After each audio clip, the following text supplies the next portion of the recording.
հարցին։ Պարոն Փաշինյան հարցասել ընտրությունների արդյունքներին է վերաբերվում փաստորեն վերահաշվարկի արդյունքում այն դեպքում այս պայծրությամբ կարծես պատկերը փոխվում է, ինչպես հայտնում են Բարգավաճ Հայաստանը կարծես մտնում է խորհրդարան։ Հիմա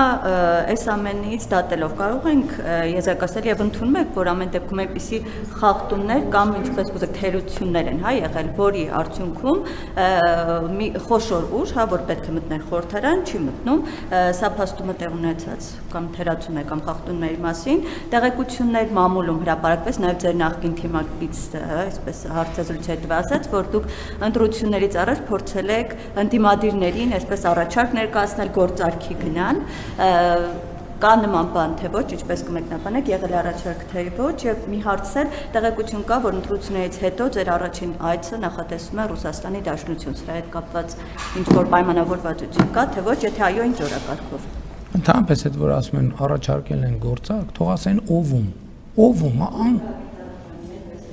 Գագիկ Ծառուկյանին ասենք, որ գործարք առաջարկենք, ծնկաչոք այդ գործարքին ընդառաջ կգար։ Ասենք Գագիկ Ծառուկյանը ամբողջ կյանքում բացի գործարքից ոչ Հայաստանում իրան գործարք առաջարկող չի եղել, դրա համար որփի նման ընկել է աշխարհ տարբեր տեղերում գործարքա բան արել, փնտրել, գտել, հետո պարզվել է ընդամենը իրան բան են արել, հավաքագրել են ինքը դրանից տեղյակել չի։ Ասենք ով է գործարք առաջարկել։ Իսկ Գագիկ Ծառուկյանը կխնդրի, որ ես գործարք, ստոյկա կտա Գագիկ Ծառուկյանը ստոյկա կտա, որ ես գործարք առաջարկեմ իրան։ Այդ ինչի մասին է խոսքը։ Ինչ վերաբերում է խախտումներին, ուրեմն ես գիտեմ մի բան, քաղաքացիական պայմանագիրը ստացել է 100%-ով օրգանիկ քվե։ Այն մյուս ուժերը ստացել են 100%-ով ընտրակաշառքով քվե, առնվազն միջև այն շեմը, որը պետքա կարող է իրանց տանեցիներին փող չեն տվել, չնայած էլ եմ կասկածում։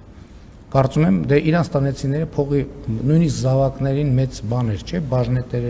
բաժնեմասեր ընտրություններից առաջ փոխանցվեց, թերևս մտավախություն ունենալով նրանք կքվեարկեն, թե չեն քվեարկի։ Առանց փողի նրանց օգտին ոչ մեկ չի քվեարկել։ Ոչ մեկ, բացարձակապես ոչ մեկ։ Նրանք խախտումներ, այո, եղել են,